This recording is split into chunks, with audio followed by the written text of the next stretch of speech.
ગુજરાતમાં કાયદો અને વ્યવસ્થાની કથળતી સ્થિતિ પર કોંગ્રેસના ધારાસભ્ય અમિત ચાવડાએ નિવેદન આપ્યું છે।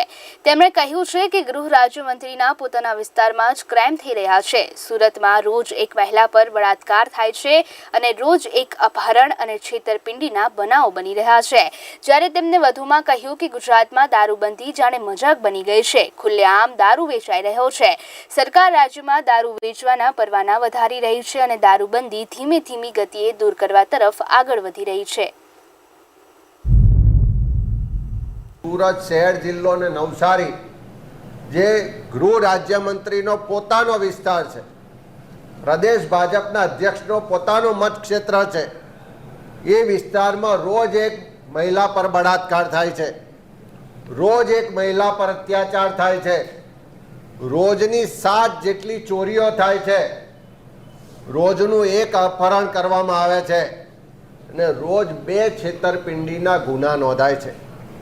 એ રીતે આખા આંકડા જોઈએ તો એનાથી સ્પષ્ટ થાય છે કે કાયદો વ્યવસ્થાની પરિસ્થિતિ પોતાના જ વિસ્તારમાં જાળવવામાં ગૃહ રાજ્યમંત્રી નિષ્ફળ રહ્યા છે। અને આખા ગુજરાતમાં આપણે જોઈએ છે કે ઠેર ઠેર નાની માસૂમ બાળકીઓ પર બળાત્કાર થઈ રહ્યા છે। ભૂમાફિયાઓ ખનન માફિયાઓ બેફામ થઈ અને લોકોને રંજાડી રહ્યા છે। ક્યાંક માથાભારે રાજકીય લોકોને ડરાવી દબાવી રહ્યા છે।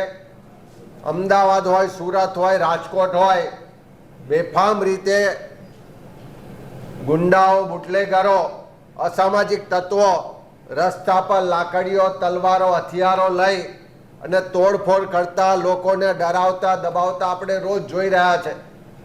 એનાથી સ્પષ્ટ મતલબ છે કે સરકારનો કોઈ પણ જાતનો અંકુશ રહ્યો નથી, પોલીસ અને પ્રશાસનનો કોઈ ડર રહ્યો નથી અને સરકાર ગુજરાતના લોકોની સલામતી અને સુરક્ષા જાળવવામાં સંપૂર્ણપણે નિષ્ફળ રહી છે એવું આ આંકડા પરથી પણ સ્પષ્ટ થાય છે અને ગુજરાતની સ્થિતિ પરથી પણ સ્પષ્ટ થાય છે કે ખાલી અમદાવાદ શહેર, જિલ્લો અને ગાંધીનગરમાં કેટલા દારૂના પરવાના અપાયેલા છે તો અમદાવાદ શહેર, જિલ્લો અને ગાંધીનગરમાં જ 28 જેટલા દારૂના પરવાના અપાયેલા છે।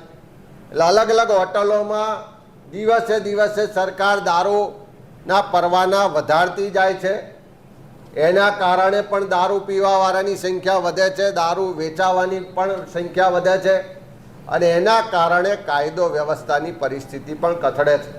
એક બાજુ સરકાર આવી રીતે પરવાના આપી અને પાટલા બારણે દારૂબંધીના કાયદાને નબળો કરવાનું કામ કરી રહી છે અને બીજી બાજુ લાખો કરોડો રૂપિયાનો હપ્તો લઈ અને ગેરકાયદેસર દારૂ બીજા રાજ્યોમાંથી ગુજરાતમાં ઘુસાડવા માટે સરકાર આંખ આડા કાન કરી રહી છે અને યુવાધન ગુજરાતમાં બરબાદ થઈ રહ્યું છે। એટલે સરકારની ખોટી નીતિઓ અને હપ્તાખોરીને કારણે ગુજરાતનું યુવાધન નશાના રવાડે ચડીને બરબાદ થઈ રહ્યું છે।